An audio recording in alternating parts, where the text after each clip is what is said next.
प्रांगणामध्ये सगळे कार्यकर्ते दादांच्या पार्थिवाचं अंतिम दर्शन घेण्यासाठी या ठिकाणी थांबलेले आहेत। तर दुसरी दृश्य आहे ज्या ठिकाणी फॉरेन्सिक टीम इथे दाखल झालेली आहे आणि इथे तपास केला जातोय। घटनास्थळावरून ब्लॅक बॉक्स जो आहे तो सुद्धा फॉरेन्सिक पथकाकडून ताब्यात घेण्यात आलेला आहे। दोन दृश्य आपण एक अपघात स्थळ आहे तर दुसरीकडे विद्याप्रतिष्ठानचं हे ग्राउंड मैदान ज्या ठिकाणी हा तमाम जनसमुदाय लोटलेला आहे आणि तोही फक्त अजित पवार यांचं अंत्यदर्शन घेण्यासाठी।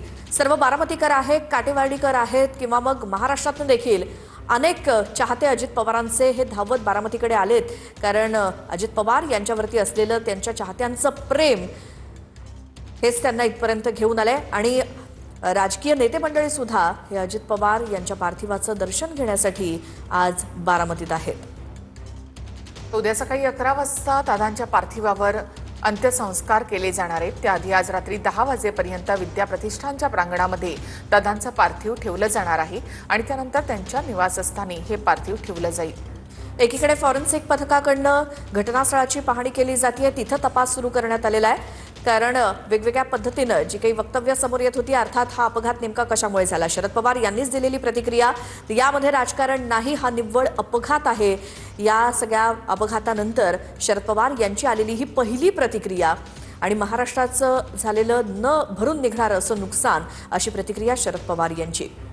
बारामतीमधली ही दृश्य आपण पाहतो। साधारणतः आता 6:45-7 वाजत आलेले आहेत आणि अजूनही दादांचं पार्थिव जे आहे ते या ठिकाणी आणण्यात आलं नाही, त्यामुळे संपूर्ण बारामतीकर आज सकाळपासून या ठिकाणी थांबलेले आपण पाहतोय। जसं मी म्हटलं की बारामतीमध्ये आज कुठल्याही कार्यकर्त्याच्या घरी, बारामतीमध्ये कुठल्याच घरामध्ये आज चूल पेटली नसेल, कारण दादा या सगळ्यांच्या घरचे होते। ते फक्त पवार कुटुंबाचे नव्हते, ते संपूर्ण महाराष्ट्राचे होते, संपूर्ण बारामतीचे होते आणि त्यामुळे ती एक आत्मीयता बारामतीकरांची अजितदादांविषयीची होती आणि त्यामुळेच दादांची अकाली एक्झिट ही सगळ्यांसाठी खूप मोठा धक्का आहे।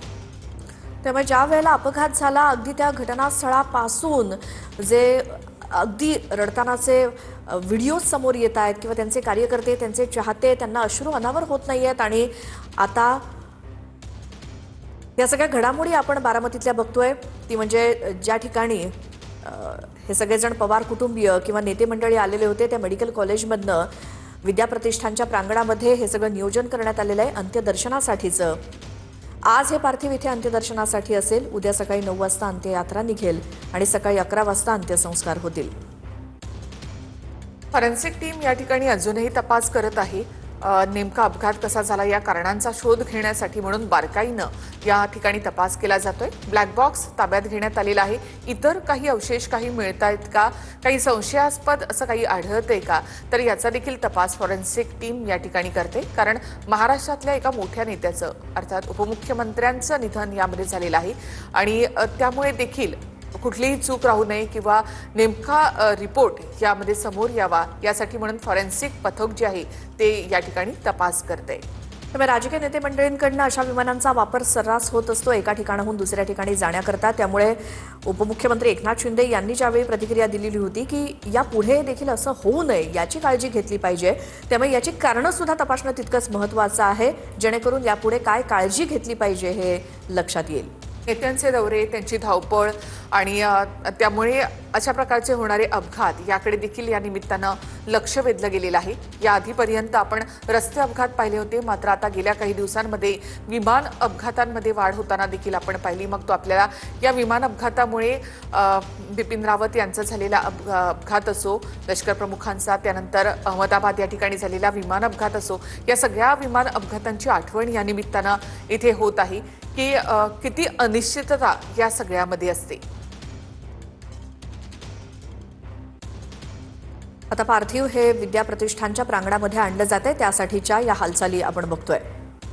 प्रचंड गर्दी सगळ्याच ठिकाणी झालेली आहे, मात्र दादांनी लावून दिलेली जी एक शिस्त आहे ती प्रत्येक कार्यकर्ता या ठिकाणी पाळताना पाहायला मिळतो। मगाशी आपण त्यांचा सगळा भावनिक आवेग या ठिकाणी पाहिलेला होता, मात्र आता बारामतीमधले सगळे कार्यकर्ते या ठिकाणी शांतपणे बसून राहिलेले आहेत। दादांचं पार्थिव या ठिकाणी आणलं जाईल आणि त्यानंतर प्रत्येकाला या ठिकाणी दर्शन घेता येणार आहे। राज्याचं संपूर्ण मंत्रिमंडळ सध्या बारामतीमध्ये आहेत। राज्याच्या कानाकोपऱ्यातून कार्यकर्ते आलेच आहेत, मात्र सगळ्या पक्षाचे नेते जे आहेत ते सुद्धा या ठिकाणी पोहोचलेले आहेत। 4 वाजल्यापासून हे सगळे बारामतीकर किंवा त्यांचे जे चाहते आहेत अजित पवारांचे, ते त्या ठिकाणी बसून आहेत.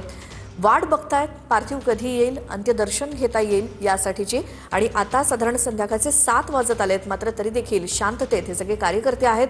पवार कुटुंबियांकडनं, त्याचसोबत राष्ट्रवादी काँग्रेसच्या नेत्यांकडनं आणि पोलिसांकडनं देखील त्यांना शांततेचं आवाहन, सहकार्य करण्याचं आवाहन केलं जात आहे. आणि त्या आवाहनाला प्रतिसाद देत हे बारामतीकर, अजित पवारांचे चाहते अगदी शांततेत बसून आहेत, वाट बघत.